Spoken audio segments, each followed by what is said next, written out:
out of that one client, you realized you had something. The first client that you had. Yes and no. I knew I had in me. I did it for friends and family, never for the public. So it was me learning how to be vulnerable. It was me learning how to trust people.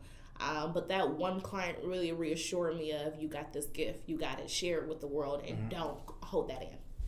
Did your friends and family listen to you? Or is it easier to people that you don't know who hire you as a professional? You know what? That's a tough conversation. That is really interesting because I feel like they listened what they wanted to listen. Yeah. So, for example, I have a friend, and one day she called me in. She asked to borrow $500. Guess what? You know I got it, but you're going to get that pep talk. Right. Because you being my friend, why are you not in a position to be able to have that in your savings? Sure.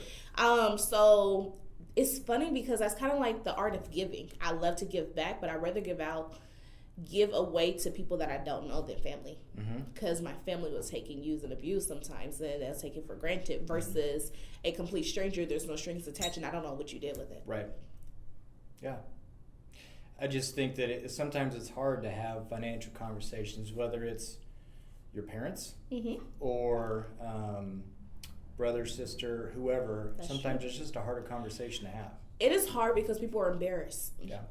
People don't like talking about the reality of the real. So think about it. Have you ever went to school and people say how much money you want to make? What do you want to be when you grow up? Right. But what does that mean? I don't know how much money I need to survive.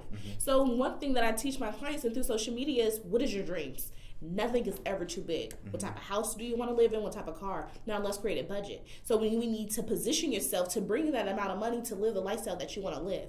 But I never knew how much was considered a lot of money. Yeah. Growing up where I'm from, people making $20,000 annually was a lot of money.